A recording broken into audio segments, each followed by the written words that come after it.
Petrol कुदरत का एक अनमोल और नायाब तोहफा है जिसने इंसानी तारीख को बदल कर रख दिया। अगर हम माजी पर नजर दौड़ाएं, पेट्रोल कैसे बनता है। मोअज़्ज़िज़ दोस्तों, पेट्रोल कुदरत का एक अनमोल और नायाब तोहफा है जिसने इंसानी तारीख को बदल कर रख दिया। अगर हम माजी पर नजर दौड़ाएं तो जब तक पेट्रोल दरियाफ्त नहीं हुआ था, दुनिया गोया पत्थर के ज़माने में थी, जहां इंसान महीनों का सफ़र पैदल या जानवरों पर तय करता था। लेकिन जैसे ही पेट्रोल सामने आया, इसने दुनिया को रफ्तार दी, मईशतों को खड़ा किया और देखते ही देखते ये दुनिया की सबसे बड़ी ताकत बन गया।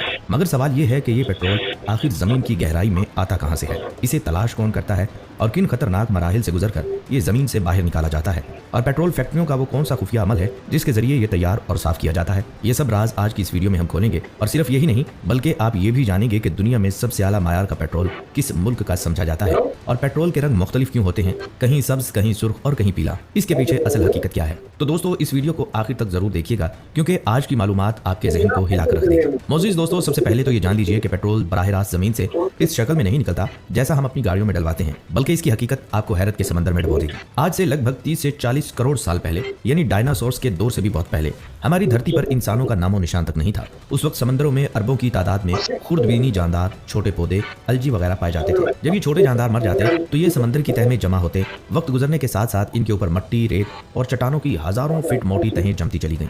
अब यहाँ कुदरत का एक सनसनीखेज जादू शुरू होता है। जमीन की इतनी गहराई में ऑक्सीजन बिल्कुल खत्म हो गई। चट्टानों के लाखों टन वजन के शदीद दबाव और जमीन के अंदर मौजूद पिघलते लावे की होलनाक गर्मी ने मिलकर एक नेचुरल फैक्ट्री का काम किया। इस शदीद गर्मी और प्रेशर ने करोड़ों सालों के दौरान इन जानदारों की बाकियात को आहिस्ता आहिस्ता एक गाढ़े, काले और चमकदार माया में तब्दील कर दिया, जिसे साइंस की जुबान में कच्चा तेल या क्रूड ऑयल कहा जाता है। और यही दरअसल पेट्रोल, डीजल और दीगर पेट्रोलियम मसनूआत का बुनियादी जरिया है। लेकिन जमीन के इस खुफिया खजाने को बाहर निकालना कितना खतरनाक है, चलिए अब आपको वो दिखाते हैं। दोस्तों, जमीन के नीचे कैद इस काले सोने को बाहर निकालने के लिए समंदरों के बीचों बीच और तपते हुए सहराओं में दो हैकल लोहे के जजीरे खड़े किए जाते हैं, जिन्हें ऑयल रिग्स कहा जाता है। इन ऑयल रिग्स पर काम करने वाले इंजीनियर्स और वर्कर की जिंदगी आम इंसानों जैसी नहीं होती। ये लोग बिखरे हुए समंदरों के बीच तेज तूफानी हवाओं और होलनाक लहरों के सामने महीनों तक घर बार से दूर कैद रहते हैं। लेकिन असल खतरा समंदर की लहरें नहीं, बल्कि वो लहरें हैं जो जमीन के नीचे से उठती हैं। जब ये ड्रिलिंग मशीनें जमीन के अंदर हजारों फीट गहराई में चट्टानों को चीरती हुई तेल तक पहुंचती हैं, तो वहां करोड़ों सालों से कैद गैसों का इतना शदीद दबाव होता है तो वो किसी भी वक्त ब्लो आउट यानी एक होलनाक धमाके की शक्ल में बाहर निकल सकता है। अगर एक छोटी सी चिंगारी भी इस गैस को छू जाए तो पूरा ऑयल रिग सेकंड्स में आग के शोलों में तब्दील हो जाता है। इसीलिए ये दुनिया की खतरनाक तरीन नौकरियों में से एक है। आलमी इदारों की रिपोर्ट्स के मुताबिक इन रिग्स पर जहरीली और बेबू हाइड्रोजन सल्फाइड गैस का खतरा हर वक्त बरकरार रहता है, जो इंसान को चंद सेकंड्स में मौत की नींद सुला सकती है। इसके बावजूद ये जानबाज वर्कर्स 12-12 घंटे की सख्त तरीन शिफ्ट्स में भारी मशीनरी और लोहे के माबैन अपनी जान हथेली पर रखकर काम करते हैं। तब कहीं जाकर ये कीमती कच्चा तेल जमीन की कैद से आजाद होकर फैक्ट्रियों तक पहुंचता है। लेकिन फैक्ट्री में इसके साथ क्या खुफिया तरीका इस्तेमाल होता है, चलिए अब इस पर बात करते हैं। दोस्तों, जब ये काला और गाढ़ा कच्चा तेल जमीन की गहराइयों से निकलकर फैक्ट्री यानी ऑयल रिफाइनरीज तक पहुंचता है तो ये गाड़ियों में डालने के बिल्कुल काबिल नहीं होता। यहाँ शुरू होता है फैक्ट्री का वो खुफिया साइंसी तरीका जिसे फ्रिक्शनल डिस्टिलेशन कहा जाता है। आसान अल्फाज में कहें तो कच्चे तेल को अलग अलग हिस्सों में तोड़ना। रिफाइनरी के अंदर इस कच्चे तेल को एक बहुत बड़ी भट्टी में लगभग 400 डिग्री सेल्सियस के होलनाक दर्जा हरारत पर उबाला जाता है। इतनी शदीद गर्मी पर यह काला तेल खोलते हुए धुएं और भाप में तब्दील हो जाता है। फिर इस गर्म भाप को एक दो हैकल टावर में डाला जाता है जिसे फ्रैक्शनेशन कॉलम कहते हैं। अब यहाँ कुदरत का एक और हैरानकुन उसूल काम करता है। इस टावर में जैसे जैसे ये भाप ऊपर की तरफ उठती है, ये ठंडी होना शुरू हो जाती है। कच्चे तेल में मौजूद अलग अलग केमिकल्स अपने उबलने के पॉइंट के हिसाब से अलग अलग मंजिलों पर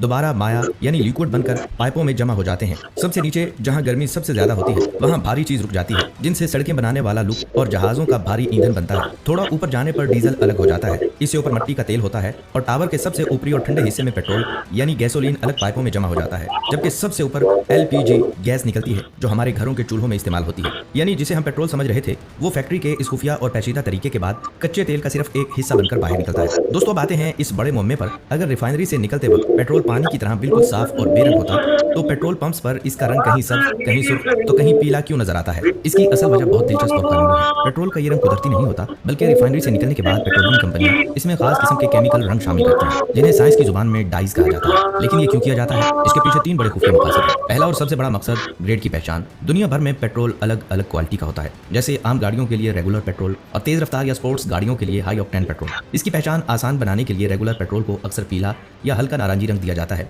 जबकि प्रीमियम पेट्रोल या हाई ऑक्टेन को सब्ज या नीला रंग दिया जाता है ताकि पंप पर मिक्सिंग का कोई चांस ना रहे और इंजन तबाह होने से बच जाए। दूसरा मकसद है स्मगलिंग और टैक्स चोरी का खात्मा। बहुत से ममालिक में ज़राअत या इंडस्ट्री के लिए ईंधन पर टैक्स कम होता है और आम गाड़ियों के पेट्रोल पर टैक्स ज्यादा होता है। हुकूमतें सस्ते या सब्सिडी वाले ईंधन में खास या हरा रंग मिला देती है ताकि अगर कोई इसे चोरी छुपे आम मार्केट में महंगा बेचने की कोशिश करे तो रंग देखते ही कानून नाफिज करने वाले अदारे उसे पकड़ लें। और तीसरा मकसद आपकी हिफाजत है। चूंकि पेट्रोल और पानी दोनों का रंग एक जैसा होता है, इसलिए अगर पेट्रोल बेरंग होगा तो कोई भी इंसान गलती से इसे पानी समझकर पी सकता है या इसके पास आग ले जा सकता है, जो होलनाक हादसे का सबब बन सकती है। रंग देखकर दूर से ही पता चल जाता है कि ये एक खतरनाक और जलने वाला मादा है। तो दोस्तों, पेट्रोल का रंग इसकी ताकत का नहीं बल्कि इसकी पहचान और हिफाजत का ज़ामन है। लेकिन अब बारी है हमारे अगले बड़े सवाल की कि दुनिया में सबसे आला क्वालिटी का पेट्रोल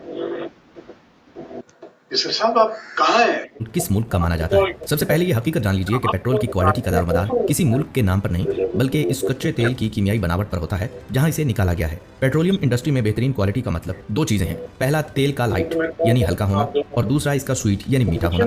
यहाँ मीठे का मतलब खाने वाला मीठा नहीं बल्कि इसमें सल्फर या गंधक की मिकदार का कम से कम होना। अगर हम खालिस तरीन और आला तरीन कच्चे तेल की बात करें तो अफ्रीका का मुल्क अल जज़ायर अपने सहारन ब्लेंड और मलाइशिया अपने टॉप क्रूड के साथ दुनिया के सफ़े अव्वल में आते हैं। इन ममालिक के तेल में सल्फर की मिकदार इतनी कम होती है कि इन्हें रिफाइन करना दुनिया का सबसे आसान और सस्ता माना जाता है। इसी तरह अमेरिका का ब्लू टी आई और यूरोप का बर्नेट क्रूड भी अपनी जबरदस्त क्वालिटी की वजह से दुनिया में फ्यूल प्राइस का मायार समझे जाते हैं। मौजूद दोस्तों, आज सऊदी अरब दुनिया में तेल का सबसे बड़ा बादशाह माना जाता है। लेकिन एक वक्त था जब यह पूरा मुल्क सिर्फ रेत के टीलों और तपते सहराओं पर मुश्तमिल था। यहाँ के लोग पानी की बूंद बूंद को तरसते थे और मईशत का दारोमदार सिर्फ ऊँटों और खुजरों पर था। लेकिन फिर साल 1938 में तारीख ने एक ऐसा यू टर्न लिया जिसने इस खित्ते की तकदीर बदल दी। हुआ कुछ यूं कि सऊदी अरब के पहले बादशाह शाह अब्दुल अजीज आल सऊद ने अमरीकी इंजीनियर्स को अपने मुल्क में पानी और तेल ढूंढने की इजाजत दी। अमरीकी company standard oil of California के माहिरीन ने सऊदी अरब के रेगिस्तानों में ड्रिलिंग शुरू की। 1 साल गुजरा, 2 साल गुजरे, हत्ता के 5 साल बीत गए, लेकिन जमीन से सिर्फ रेत और नाकामी के सिवा कुछ न मिला। कंपनी के मालकान मायूस हो चुके थे और इस प्रोजेक्ट को बंद करने वाले थे। लेकिन मार्च 1938 में दमाम के मुकाम पर वेल नंबर 7 यानी 7 नंबर कुएं पर इंजीनियर्स की आखिरी कोशिश थी।